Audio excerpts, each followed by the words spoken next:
नमस्कार किसान भाइयों, स्वागत है आपका हमारे किसान समाधान यूट्यूब चैनल पर। आज इस वीडियो में अपन बात करेंगे आईपीएम तकनीक क्या है।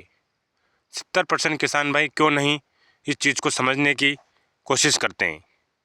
तो यहाँ पर आईपीएम का पूरा नाम अगर अपन देखें तो इंटीग्रेटेड पेस्ट मैनेजमेंट यानी कि समन्वित कीट प्रबंधन। इसका मतलब होता है किसान भाइयों, सिर्फ दवा नहीं, सही तरीका प्लस सही समय या सही उपाय। आईपीएम तकनीक क्या है, अगर इसे अपन एक आसान भाषा में समझने की कोशिश करें तो आईपीएम एक ऐसी तकनीक है जिसमें हर बार दवा नहीं छिड़की जाती, पहले कीट की पहचान की जाती है, नुकसान की सीमा देखी जाती है, फिर ज़रूरत हो तभी दवा डाली जाती है। इसमें 5 चीज़ें साथ चलती है। पहला बीज उपचार, खेत की सफाई, जैविक उपाय, नीम, ट्रैप, मित्र कीट इत्यादि, फसल चक्र, जरूरत पर सही दवा सही मात्रा में। 70% किसान भाई आईपीएम को अपनाते नहीं है। आईपीएम क्यों नहीं जानते हैं, इसकी 4-5 चीज़ें वजह है। पहली वजह है दवा दुकानदार सिर्फ दवा बताता है। आईपीएम सिखाने से उसकी बिक्री कम हो जाती है। ट्रेनिंग और जानकारी की कमी, किसानों को सिर्फ यह दवा डालो यह बताया जाता है, क्यों और कब नहीं समझाया जाता, क्योंकि यह एक मार्केटिंग का फंडा होता है। अगर हर किसान भाई ये चीज़ समझ जाएगा कि कब दवा क्यों और किस लिए ज़रूरत है, तो फिर उस लेवल की मार्केटिंग नहीं हो पाएगी। यहाँ पर तीसरी चीज़ है जल्दी समाधान की आदत। अपनी आदत किसान भाई की ये हो गई है, किसान चाहता है कि आज छिड़काव कल कीट खत्म। यहाँ पर आईपीएम थोड़ा धैर्य मांगता है। सरकारी स्कीम की जानकारी नहीं, आईपीएम में ट्रेनिंग और सब्सिडी का प्रचार कम, गलत सलाह से भरोसा टूट चुका है। 2 से 3 बार दवा फेल होने पर किसान आईपीएम को भी गलत समझ लेता है, लेकिन ऐसा नहीं है। यहाँ पर अपन किसान भाइयों को आईपीएम न अपनाने का नुकसान, दवा खर्च 30 से 40% ज़्यादा, कीट दवा के आदी हो जाते हैं, फसल की ग्रोथ रुक जाती है, उत्पादन क्वालिटी दोनों घटती है। आईपीएम अपनाने के फायदे, कम खर्च, कीट दोबारा जल्दी नहीं आता, फसल मजबूत रहती है, मिट्टी और पर्यावरण सुरक्षित, उत्पादन 10 से 20% तक बढ़ सकता है। तो किसान भाइयों, अगर आप हर 10 दिन में दवा डालते हैं तो समझिए फिर आप आईपीएम की तकनीक को नहीं अपना रहे हैं। यहाँ पर अगर अपन एक एग्ज़ाम्पल की चीज़ें समझें कि आईपीएम की 5 स्टेप जो कि सबसे ज़रूरी है। पहला है खेत निरीक्षण, हफ्ते में 2 बार खेत का निरीक्षण बहुत ज़रूरी। चाहे कोई भी फसल हो, लहसुन हो, गेहूँ हो, चना हो, उसमें अगर आपको कुछ भी बीमारी दिख रही है तो आप खेत पे अगर निरीक्षण नहीं करेंगे तो उसका मालूम नहीं पड़ेगा।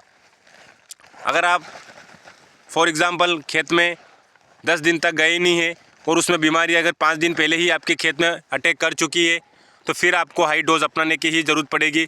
फिर आप कम दवा और कम डोज से उसको कंट्रोल नहीं कर सकते हैं। तो आपको कम से कम एक दिन में एक बार तो अपने खेत का विज़िट करना बहुत ज़रूरी है। दूसरा, यहाँ पर संस्कृति प्रबंधन उपाय, समय पर बुआई करना बहुत ज़रूरी है। ज़्यादा अपने को नाइट्रोजन यूरिया से बचना है। संतुलित खाद विधि अपने को रखनी है। खेत में खरपतवार बिल्कुल नहीं होने देना है। कोशिश अपने को यह करनी है कि जैविक प्राकृतिक नियंत्रण से फसल की जो बीमारी है वो ख़त्म हो। बिना ज़रूरत दवा छिड़काव न करें, क्योंकि इससे जो फसल को फ़ायदा करते हैं कीट वो भी मर जाते हैं। यहाँ पर अपने को अगर अपन लहसुन एक एग्ज़ाम्पल समझते हैं कि लहसुन में थ्रिप्स के लिए अगर अपन आईपीएम तकनीक से इसको दूर करने की अगर बात करें तो उसके लिए अपने को किस तरह से यहाँ पर विधि अपनानी चाहिए। तो लहसुन में थ्रिप्स बहुत बारीक कीट होता है जो कि पत्तियों का रस चूसता है। तो यहाँ पर अपने को पहचान, पत्तियों पर सफ़ेद चांदी जैसे धारियाँ, पत्ती मुड़ने लगती है, पौधा कमज़ोर और अगर कंद छोटा है तो आपके लहसुन पे थ्रिप्स का अटैक हो चुका है। अगर यहाँ पर IPM का तकनीक के अगर माध्यम से अपन इसका समाधान चाहते हैं तो आपको हर 3-4 से दिन में खेत में देखिए, अगर एक पौधे पर 5 से 6 थ्रिप्स दिखे तभी एक्शन लेना है। खेती प्रबंधन, बहुत ज़्यादा यूरिया मत डालिए, हल्की हल्की सिंचाई रखें, खेत में घास फूस न रहने दें। यहाँ पर कोशिश करिए कि जैविक उपाय से अगर कंट्रोल हो जाता है तो आपको नीम तेल 1500 ppm 3 ml प्रति लीटर पानी में लेके इसका स्प्रे करना है। अक्सर यही थ्रिप्स कंट्रोल हो जाता है अगर आप शुरुआती अवस्था में देखने लेते हैं और उसका उपाय करते हैं तो।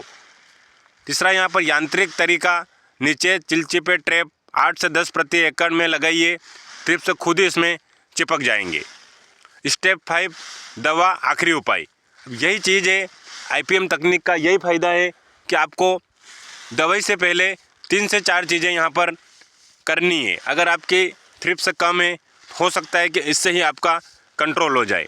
अगर आपको इसके बाद भी अगर कंट्रोल नहीं हो रहा है तो लास्ट जो ऑप्शन आता है वहाँ आपको दवाई का यूज़ करना है। दवाई आप अपने विवेक से यूज़ कर सकते हैं। यहाँ पर स्प्रे सुबह या शाम में ही करना है। अब IPM तकनीक अपनाने का क्या फ़ायदा है? कम खर्च, कम दवा, लहसुन का कंद बड़ा और फसल सुरक्षित। तो किसान भाइयों, आपको ये वीडियो IPM तकनीक पर कैसा लगा आप हमें ज़रूर बताएं। इसमें अपन क्या और सुधार की गुंजाइश है वो भी बताएं। और अगर आप IPM अपनाते हैं तो कीट कंट्रोल में रहता है और खर्च भी कंट्रोल में रहता है। ये वीडियो अगर आपको अच्छा लगा हो तो अधिक से अधिक किसान भाइयों के साथ शेयर करें ताकि IPM तकनीक अपनाकर किसान भाई कुछ खर्च कम कर सके। धन्यवाद। जय जवान, जय किसान।